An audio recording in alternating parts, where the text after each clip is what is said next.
विष्णुपादाय कृष्णपृष्ठाय भूतले श्रीमते जयपताका स्वामिनीति नामिने नमो आचार्यपादाय निताय कृपापदायिने गौरकथा धामोदय नगरगामतारिणे नमो विष्णुपादाय कृष्णपृष्ठाय भूतले श्रीमते भक्तिवेदान्त स्वामिनीति नामिने नमस्ते सरस्वती देवे गौरवाणी प्रचारिणे निर्विशेष शून्यवादी पाश्चात्य देश तारिणी हे कृष्ण करुणा सिंधु दीनबंधु जगतपते गोपेश गोपिका कांत राधा कांत नमस्तुते तप्त कांचन गौरांगी राधे वृंदावनेश्वरी विश्वभानुसुते देवी प्रणमामि हरिप्रिय।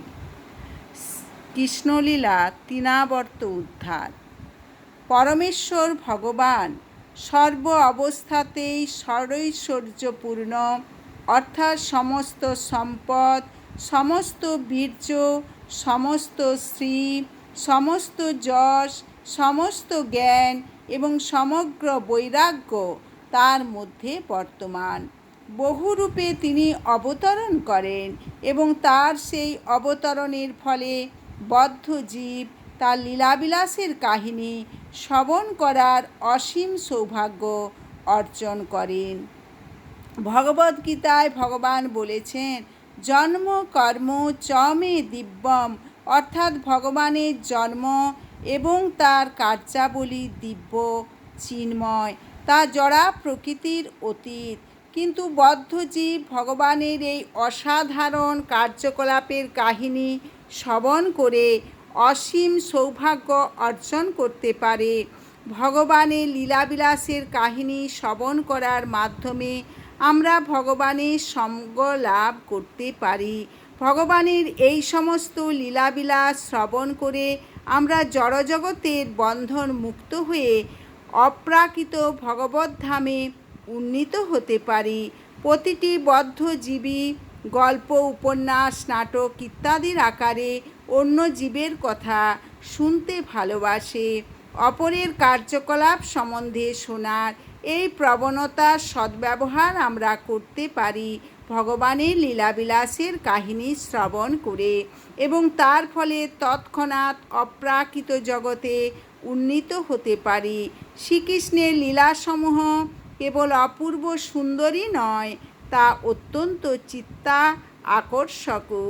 কেউ যদি ভগবানের লীলাসমূহ শ্রবণ করেন, তাহলে দীর্ঘকাল জড়জগতে আবদ্ধ থাকার ফলে হৃদয়ে যে আবর্জনা সঞ্চিত হয়েছে তা অচিরেই পরিষ্কার হয়ে যাবে।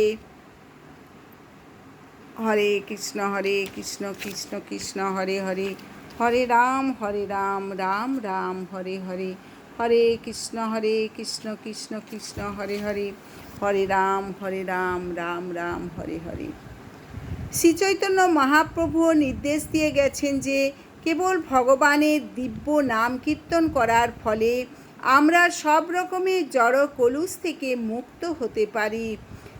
আত্মোপলব্ধির অনেক রকম পন্থা রয়েছে, কিন্তু এই ভক্তিযোগের পন্থায় যার সবচাইতে গুরুত্বপূর্ণ অঙ্গ হচ্ছে শ্রবণ। যে কেউই সব রকমের জড় বন্ধন থেকে মুক্ত হতে পারে এবং তার ফলে সে তার স্বরূপ উপলব্ধি করতে পারে। জড়বন্ধনের কারণই হচ্ছে এই কলুষ, এবং হৃদয় যখন এই কলুষ থেকে মুক্ত হয় তখনই জীবের সুপ্ত ভগবত ভক্তি জাগরিত হয়। পরমেশ্বর ভগবানের সঙ্গে সম্পর্কযুক্ত হওয়ার ফলে ভগবত ভক্তের সঙ্গে মৈত্রী স্থাপনের যোগ্যতা লাভ করা যায়। পরীক্ষিত মহারাজ তার ব্যক্তিগত অভিজ্ঞতার মাধ্যমে পরামর্শ দিয়ে গেছেন যে প্রতিটি জীবই যেন ভগবানের অপ্রাকৃত লীলাবিলাসের কাহিনী শ্রবণ করতে চেষ্টা করে। সেই উদ্দেশ্য নিয়ে লীলা পুরুষোত্তম শ্রীকৃষ্ণ গ্রন্থ প্রকাশ করা হয়, যাতে এই গ্রন্থ পাঠ করে প্রতিটি মানুষ তার জীবনের পরম উদ্দেশ্য সাধন করতে পারে। ভগবান তার অহৈতুকী কৃপার প্রভাবে এই জড়জগতে অবতরণ করেন এবং একজন সাধারণ মানুষের মতো তার লীলাবিলাস করেন। দুর্ভাগ্যবশত দুষ্কৃতিকারীরা এবং নাস্তিকেরা শ্রীকৃষ্ণকে তাদেরই মতো একজন সাধারণ মানুষ বলে মনে করে তাকে অবজ্ঞা করে। ভগবদ্গীতায় ভগবান নিজেই এই ধরনের আচরণের নিন্দা করে বলেছেন, অবজানন্তি মাং মূঢ়া। মূঢ় বা পাষণ্ডেরা শ্রীকৃষ্ণকে একজন সাধারণ মানুষ বলে মনে করে অথবা একটু বেশি শক্তিশালী মানুষ বলে মনে করে। তাদের চরম দুর্ভাগ্যের ফলে তারা শ্রীকৃষ্ণকে পরমেশ্বর ভগবান বলে গ্রহণ করতে পারে না। কখনো কখনো আবার এই ধরনের পাষণ্ডেরা কোনো রকম শাস্ত্র প্রমাণ ছাড়াই নিজেদের ভগবানের অবতার বলে অপপ্রচার করার চেষ্টা করে। শ্রীকৃষ্ণের বয়স একটু একটু বাড়তে থাকলে তখন তিনি নিজে নিজেই পাশ ফিরে উপুর হয়ে শুতে চেষ্টা করতেন। এই চেষ্টাকে উত্থান বলা হয় এবং এই উপলক্ষকে কেন্দ্র করে নন্দ মহারাজ এবং মা যশোদা উত্থান সম্বন্ধীয় অভিষেক উৎসব আয়োজন করেন। সেই উপলক্ষে তারা সমস্ত গোপ এবং গোপিকাদের নিমন্ত্রণ করেছেন এবং আনন্দে উৎফুল্ল হয়ে তারা সকলে এসে উপস্থিত হলেন। অতি সুন্দর বাদ্যযন্ত্র বাজতে লাগলো এবং উপস্থিত সকলে সেই মঙ্গল গীত বাদ্য উপভোগ করতে লাগলেন। অনেক অনেক তত্ত্বদ্রষ্টা ব্রাহ্মণদের নিমন্ত্রণ করা হয়েছিল এবং তারা শ্রীকৃষ্ণের সৌভাগ্য কামনা করে বৈদিক মন্ত্র উচ্চারণ করতে লাগলেন। এইভাবে যখন মঙ্গল গীত হচ্ছিল এবং বাদ্য বাজছিল এবং ব্রাহ্মণেরা বৈদিক মন্ত্র আবৃত্তি করছিলেন, তখন মা যশোদা সমাগত পুরো নারীদের নিয়ে শ্রীকৃষ্ণকে স্নান করালেন। এই স্নান ক্রিয়াকে বলা হয় অভিষেক। আজও বৃন্দাবনের সবকটি মন্দিরে এই অনুষ্ঠান পালন করা হয়। এই উপলক্ষে মা যশোদা অপর্যাপ্ত পরিমাণ শস্য এবং স্বর্ণালঙ্কারে ভূষিত অতি উত্তম বহু গাভী তত্ত্বজ্ঞান সমন্বিত ব্রাহ্মণদের দান করার আয়োজন করেছিলেন। শ্রীকৃষ্ণকে স্নান করিয়ে এবং সুন্দরভাবে সাজিয়ে মা যশোদা স্নান করলেন এবং খুব সুন্দর সজ্জায় ভূষিত হয়ে শ্রীকৃষ্ণকে কোলে নিয়ে ব্রাহ্মণদের বৈদিক মন্ত্রপাঠ শুনতে লাগলেন। এইভাবে যখন মা যশোদা ব্রাহ্মণদের মন্ত্রপাঠ শুনছিলেন, তখন শ্রীকৃষ্ণ তার কোলে ঘুমিয়ে পড়লেন। যশোদা মা তখন তাকে সযত্নে একটি গরুর গাড়ির নিচে শুইয়ে দিলেন। সেই শুভ উৎসবে সমস্ত আত্মীয় স্বজন, বন্ধুবান্ধব এবং ব্রজবাসীদের তত্ত্বাবধান করতে মা যশোদা এত ব্যস্ত ছিলেন যে তিনি শ্রীকৃষ্ণকে দুধ খাওয়াতে ভুলে গিয়েছিলেন। তাই ক্ষুধার্ত হয়ে শ্রীকৃষ্ণ কাঁদতে লাগলেন, কিন্তু চারিদিকে এত কোলাহল হচ্ছিল যে মা যশোদা তার ক্রন্দনের শব্দ শুনতে পেলেন না। একে তো তার খুব ক্ষুধা পেয়েছিল, আর তার উপরে তার মা তাকে এইভাবে অবহেলা করছে, তাই শিশু শ্রীকৃষ্ণের খুব রাগ হলো।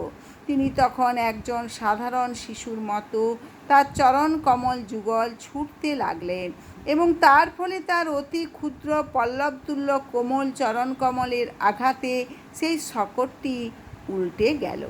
গাড়িটি কাঁসা ও পিতলের বাসনপত্রে বোঝাই ছিল, সেগুলি পড়ার ফলে প্রচণ্ড শব্দ হলো। গাড়ির অক্ষ থেকে চাকা দুটি খুলে গেল, গাড়ির জোয়াল ভেঙে গেল। মা যশোদা প্রমুখ ব্রজ গোপিকারা, সেই উৎসব উপলক্ষে সমাগত কুলাঙ্গনারা এবং নন্দ মহারাজ প্রভৃতি ব্রজবাসীরা সেই অদ্ভুত ব্যাপারে অত্যন্ত বিস্মিত হয়ে বলাবলি করতে লাগলেন, কিভাবে এই গাড়িটি আপনা থেকেই ভেঙে গেল। সে গাড়িটা ভাঙার আসল কারণ যে কী তা কেউই স্থির করতে পারল না। কিন্তু যে সমস্ত শিশুদের ওপর শ্রীকৃষ্ণকে দেখবার ভার ছিল, তারা বলল শ্রীকৃষ্ণ কাঁদতে কাঁদতে পদাঘাতে এই গাড়িটিকে ভেঙে ফেলেছে। তারা তাদের বলল যে নিজেদের চোখে তারা এই ঘটনা ঘটতে দেখেছে এবং সেই বিষয়ে তাদের কোনো সন্দেহ নেই। অনেকেই সেই শিশুদের কথা বিশ্বাস করলেন, কিন্তু অনেকে আবার বললেন, কিভাবে সেই শিশুদের কথায় বিশ্বাস করা যায়? গোপ এবং গোপিকারা বুঝতে পারলেন না যে সর্বশক্তিমান পরমেশ্বর ভগবান একটি শিশুরূপে শয়ন করে আছেন এবং তিনি যা ইচ্ছা তা করতে পারেন। সম্ভব এবং অসম্ভব উভয়ই তার শক্তির অধীন। যখন এইভাবে সকলে আলোচনা করছিলেন, তখন শ্রীকৃষ্ণ কাঁদতে লাগলেন। মা যশোদা তখন শিশুটিকে দুষ্ট গ্রহ আক্রমণ করেছে এই আশঙ্কায় তাকে কোলে তুলে নিয়ে ব্রাহ্মণদের দিয়ে মাঙ্গলিক মন্ত্র উচ্চারণ সহকারে স্বস্তায়ন করালেন এবং তাকে স্তন্যপান করালেন। শিশু যখন সুস্থভাবে মাতৃস্তন্যপান করে তখন বোঝা যায় যে সে সব রকম বিপদ থেকে মুক্ত হয়েছে।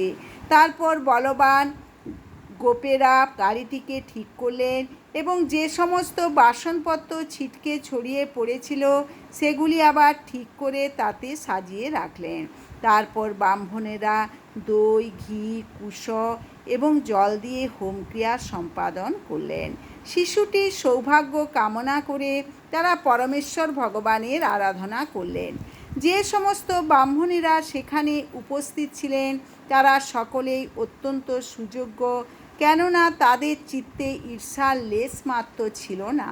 তারা কখনো অসত্য আচরণ করেননি, তারা কখনো গর্বান্বিত হননি, তারা সম্পূর্ণভাবে অহিংস ছিলেন এবং তারা অমানী ছিলেন। তারা সকলেই ছিলেন যথার্থ ব্রাহ্মণ এবং এই ধরনের ব্রাহ্মণদের আশীর্বাদ কখনো মিথ্যা হয় না। এই ব্রাহ্মণদের প্রতি দৃঢ় বিশ্বাস সহকারে নন্দ মহারাজ শিশু শ্রীকৃষ্ণকে তার কোলে তুলে নিলেন এবং পূর্ণ ঔষধিযুক্ত জলে তার অভিষেক করলেন। ব্রাহ্মণেরা তখন ঋক, যজু এবং সামবেদ থেকে মন্ত্র উচ্চারণ করলেন। শাস্ত্রে বলা হয়েছে যে যথার্থ ব্রাহ্মণ না হলে বৈদিক মন্ত্র পাঠ করা উচিত নয়। এখানে আমরা দেখতে পাচ্ছি যে সেই সমস্ত ব্রাহ্মণেরা সমস্ত ব্রাহ্মণ সুলভ গুণের দ্বারা ভূষিত ছিলেন।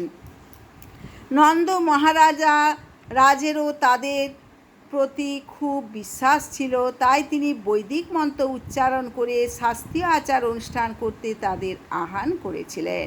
ভিন্ন ভিন্ন উদ্দেশ্যে ভিন্ন ভিন্ন ধরনের যজ্ঞ করার নির্দেশ দেওয়া আছে।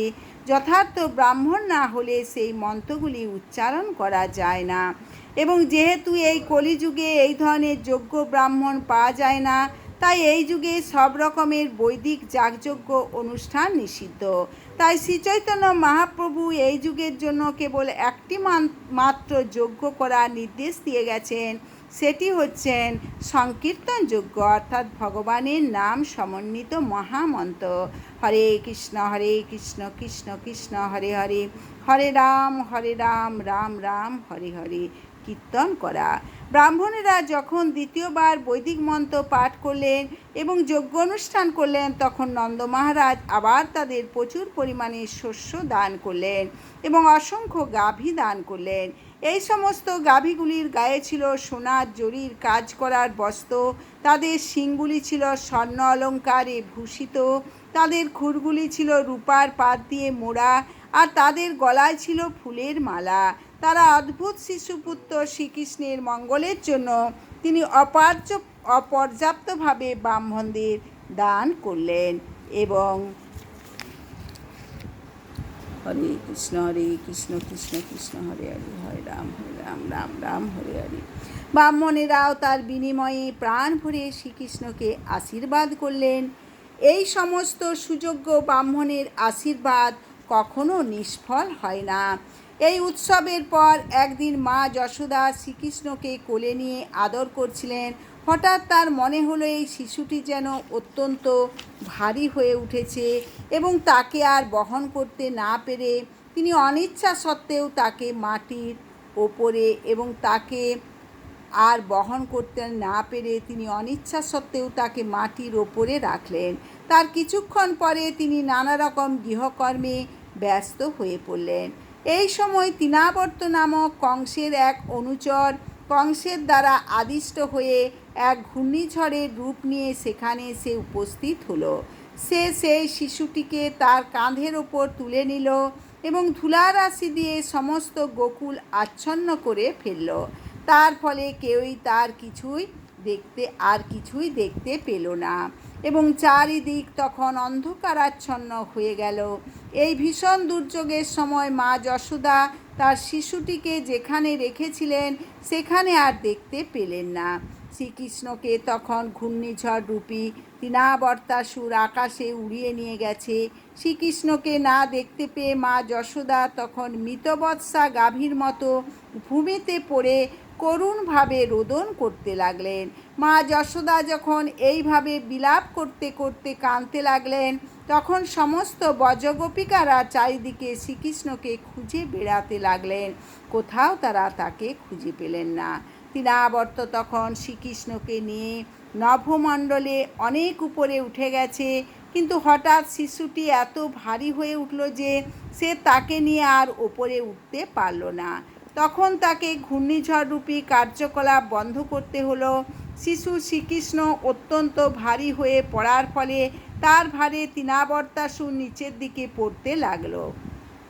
শ্রীকৃষ্ণ তার গলা জড়িয়ে ধরেছিল, তাই সে তার ভার থেকে মুক্ত হতে পারছিল না। তৃণাবর্তের কৃষ্ণকে একটা পর্বতের মতো ভারী বলে মনে হলো। সে তার থেকে মুক্ত হওয়ার চেষ্টা করলো, কিন্তু পারল না। তার চোখ দুটি কোটর থেকে বেরিয়ে পড়ল। সে অস্ফুট শব্দ সহকারে প্রাণত্যাগ করে বৃন্দাবনে পতিত হলো। তার সমস্ত শরীর বিধ্বস্ত হলো এবং তাকে মহাদেবের বাণে নিহত ত্রিপুরাসুরের মতো মনে হলো। পাথরের ওপর পতনের ফলে তার সমস্ত শরীর বিধ্বস্ত হয়ে গেল। সমস্ত ব্রজবাসীরা তখন তার সেই শরীরটি দেখতে পেল।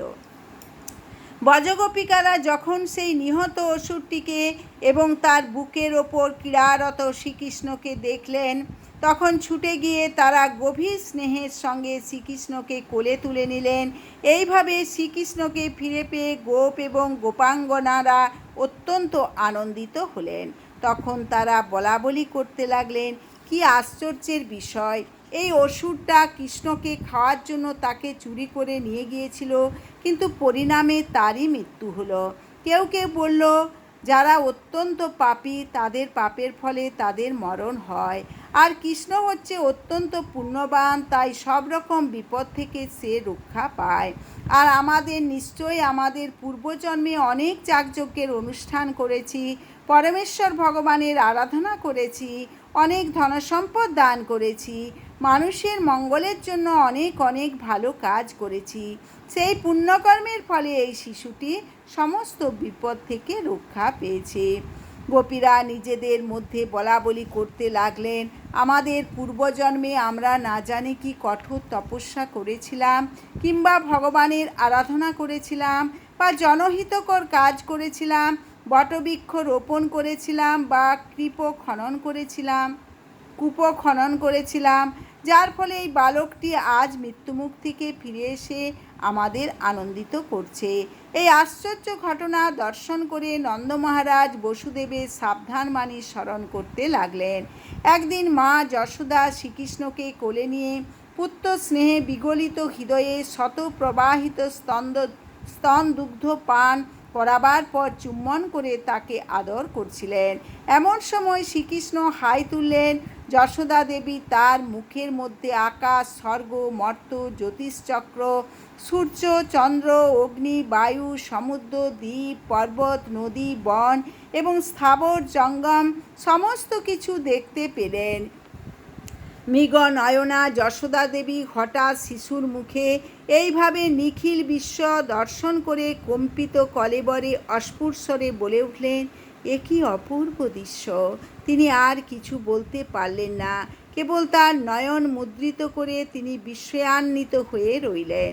শিশুরূপে মাতৃ করে অবস্থানকালে শ্রীকৃষ্ণের এই বিশ্বরূপ প্রদর্শন প্রমাণ করে যে পরমেশ্বর ভগবান সর্ব অবস্থাতেই পরমেশ্বর ভগবান। তা তিনি মাতৃ করে একটি শিশুরূপে নিজেকে প্রকাশিত করুন, বা কুরুক্ষেত্রের রণাঙ্গনে একজন সারথী রূপে নিজেকে প্রকাশিত করুন, নির্বিশেষবাদীদের যে অনুমান যে ধ্যান না যোগ বা অন্য কোনো জড় প্রক্রিয়ার মাধ্যমে মানুষ ভগবান হতে পারে, তা এখানেই ভ্রান্ত বলে প্রমাণিত হচ্ছে। ভগবান সর্ব অবস্থাতেই ভগবান এবং জীব হচ্ছে ভগবানের অংশ। তারা কখনোই অচিন্ত এবং অপ্রাকৃত শক্তিসম্পন্ন ভগবানের সমকক্ষ হতে পারে না। লীলা পুরুষোত্তম শ্রীকৃষ্ণ গ্রন্থে তৃণাবর্ত উদ্ধার নামক 7ম অধ্যায় ভক্তি বেদান্ত তাৎপর্য সমাপ্ত হলো। হরে কৃষ্ণ কৃষ্ণ কৃষ্ণ হরে হরে, হরে রাম রাম রাম হরে হরে। আপনারা চ্যানেলটি সাবস্ক্রাইব করবেন, বেশি বেশি করে শেয়ার করবেন, কমেন্ট করবেন, লাইক করবেন। হরে কৃষ্ণ।